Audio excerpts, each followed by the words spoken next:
पहिला जो इंडेक्स बघायचा आहे तो आहे हंगर इंडेक्स. ठार खायलाच न मिळणं त्याच्यासाठी इंडेक्स आहे हंगर इंडेक्स. आणि नंतर मग बेसिक नेसेसिटीज न मिळणं, मग आपण दारिद्र्य किंवा हेड काउंट रेशोकडे जातो. आणि अगदी 10 किंवा 12 वस्तू न मिळणं, मग आपण त्याला मल्टी डायमेन्शनल पॉवर्टी इंडेक्सकडे जात असतो.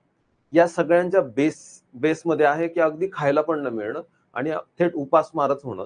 याच्यासाठी आपण जो निर्देशांक मोजतो तो आहे हंगर इंडेक्स किंवा ग्लोबल हंगर इंडेक्स. तर ग्लोबल हंगर इंडेक्सची आपण सुरुवातीला चर्चा करू आणि मी सगळे इंडेक्स हळूहळू टप्प्याटप्प्यात त्या हँगरमध्ये बसवणार आहे. हे सगळे हँगर्स उद्या आपले कंप्लीट होतील. आज मी दारिद्र्याचे हँगर याच्यामध्ये घेतलेले आहेत.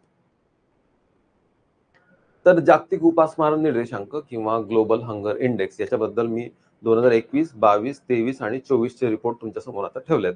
आणि त्याच्यामध्ये भारताची स्थिती काय आहे ते पण आकडे त्याच्यामध्ये आपण दर्शवण्याचा प्रयत्न केलेला आहे.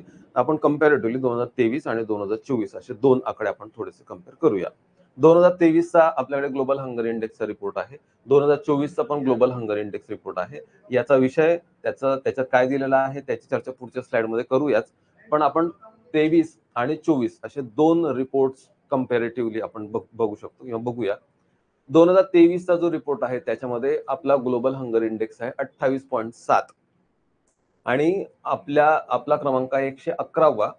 आणि तोच रिपोर्ट 2024 मध्ये जेव्हा आपण बघतो तेव्हा आपला आकडा थोडा सुधारलेला आहे. 28.7 च्या ऐवजी आपण 27.3 वर आहोत, जे ऑलरेडी अजूनही सिरियस हंगर दर्शवतं.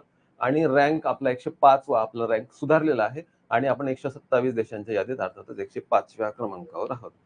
तर हे 111व्या क्रमांकावर आपण मागच्या रिपोर्टमध्ये होतो. हे आयोगाने मागच्या वर्षी विचारलेलं आहे एमपीएससी पूर्व 2024. आणि मी आता सांगितलं की ग्लोबल हंगर इंडेक्सवर एमपीएससीने पहिल्यांदा असा कुठला तरी एक चांगला प्रश्न विचारलेला आहे. नाहीतर मग मेन्सला किंवा मग युपीएससीला विचारलेला